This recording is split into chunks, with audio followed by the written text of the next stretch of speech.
Hi folks, Dr. Mark Simpson here. A quick disclaimer. The material in this video series is meant to be a resource for a provider and his or her client who is challenged by substance abuse and or anger management. Those who wish to learn more about treating substance abuse and anger management may also find this resource useful. This video series is not meant to be a do-it-yourself treatment approach. And like always, call 911 and or go to the nearest emergency department if you are having thoughts of self-harm or thoughts to harm someone else. Let's get started. Dr. Mark Simpson here at your service to go over session 4. In the last session, we went over the anger control plan and diaphragmatic breathing. In this session, we will go over the aggression cycle and we'll go over progressive muscle relaxation. Let's start with the aggression cycle. Then what we'll do is close with progressive muscle relaxation. The aggression cycle can be described in 3 phases: the escalation phase, the explosion phase, and the post-explosion phase. Collectively, these 3 phases make up the aggression cycle. The escalation phase follows the anger-provoking event. At this point, your anger cues are becoming observable to you. These are your warning signs.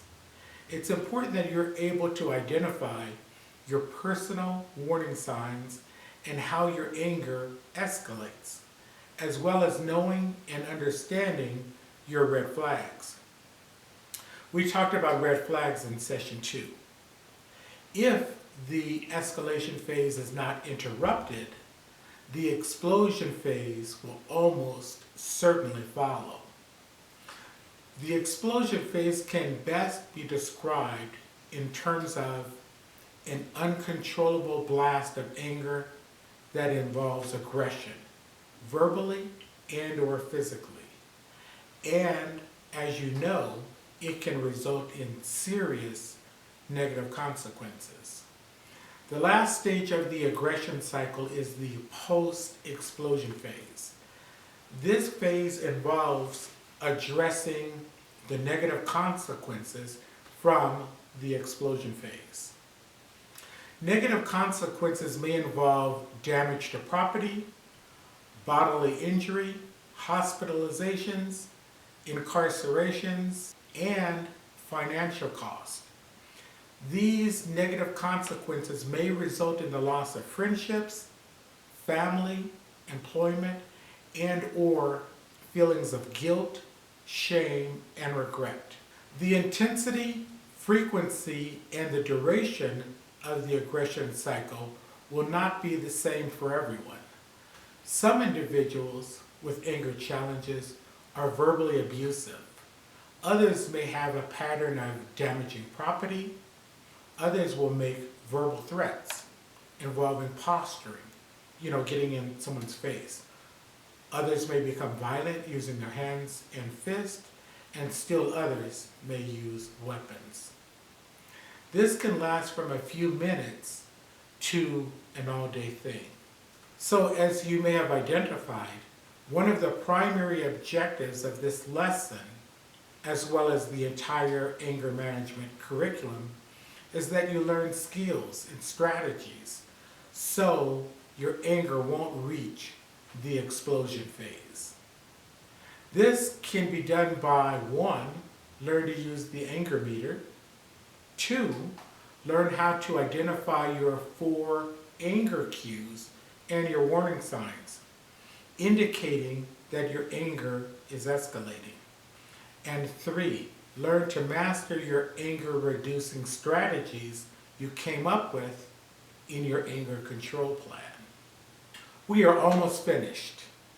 Let's go over progressive muscle relaxation and then close with the homework. In the last session, we went over diaphragmatic breathing. Like diaphragmatic breathing, Progressive muscle relaxation is an effective strategy to reduce your anger and to help you to calm down. Let me tell you a little bit about the sympathetic and the parasympathetic nervous system. Both of these are part of the autonomic nervous system. So when we are presented with a stressor, like an anger-provoking incident, our sympathetic nervous system kicks in. This is often called the fight or flight response. In terms of stressors, like a pit bull chasing after us, our sympathetic nervous system kicks in the fight or flight response. So we either fight the dog or we get the heck out of there. Now, once the stressor or the anger-provoking event has passed, we need to de-escalate and return to our normal state of relaxation. This is called homeostasis.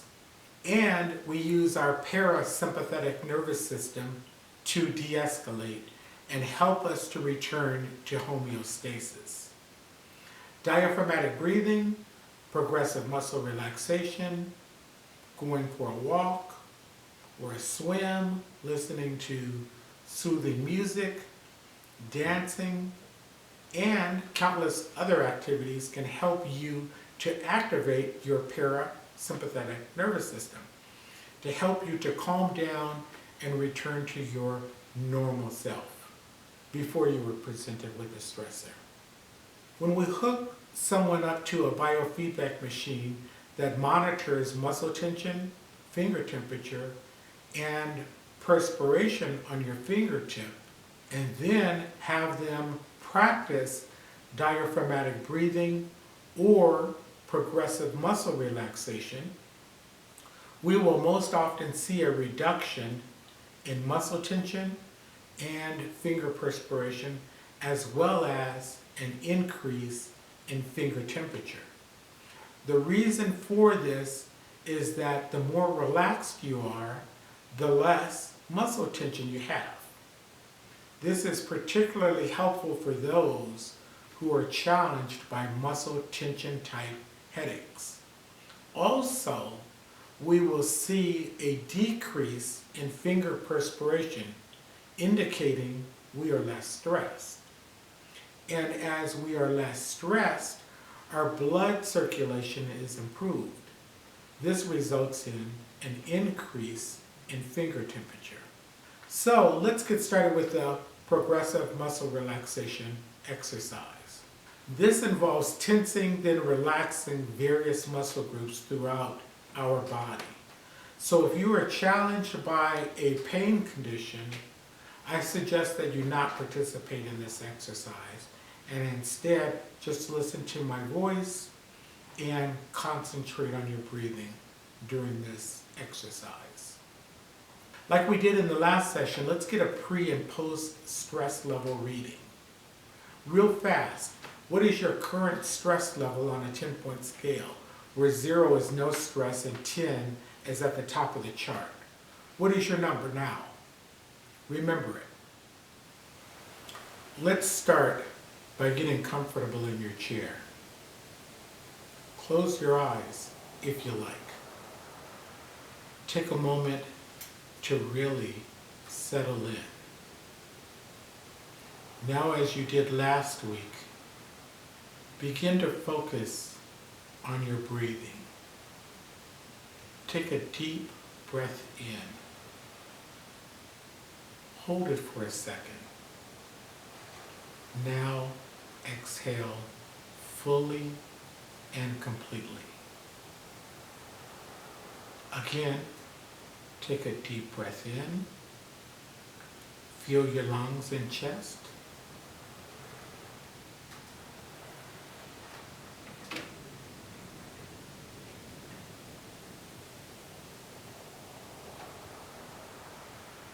Now release and exhale slowly.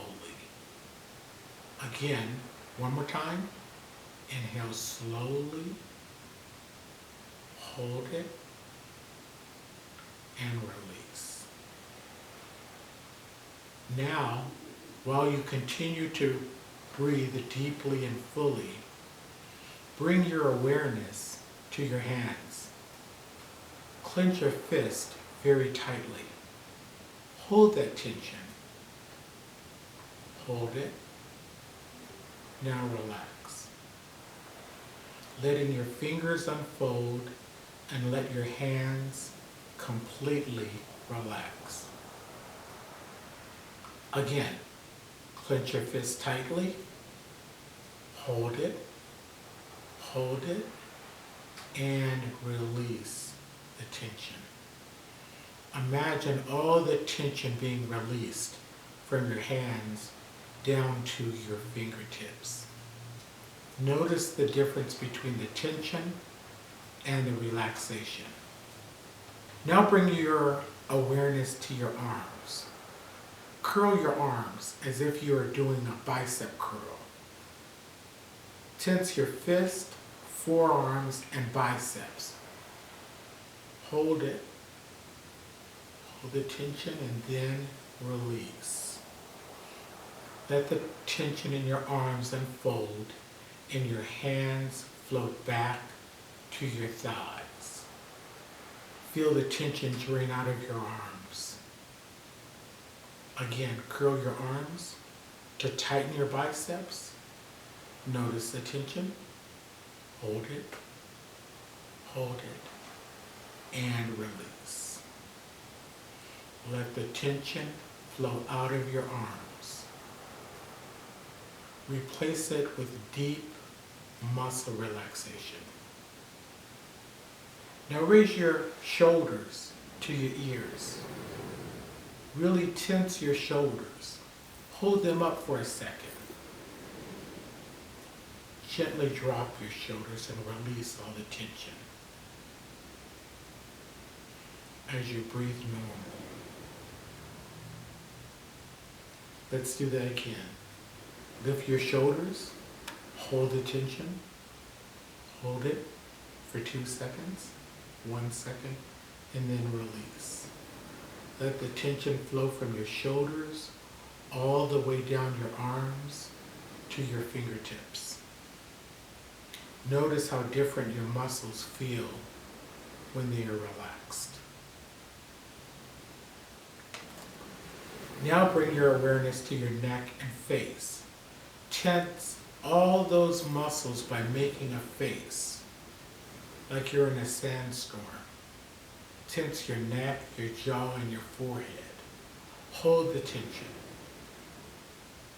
for 2 seconds, 1 second, and then release. Let the muscles of your neck and jaw relax. Relax all the lines in your forehead. One final time. Tense all the muscles in your neck and face. Hold it. Hold it. And release. Be aware of your muscles relaxing at the top of your head and around your eyes.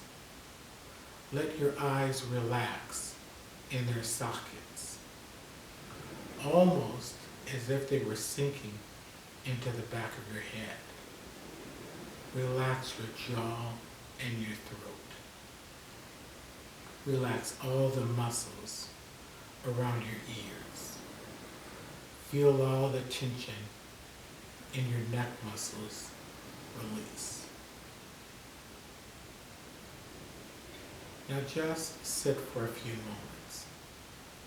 Scan your body for any tension and release it. Notice how your body feels when your muscles are completely relaxed.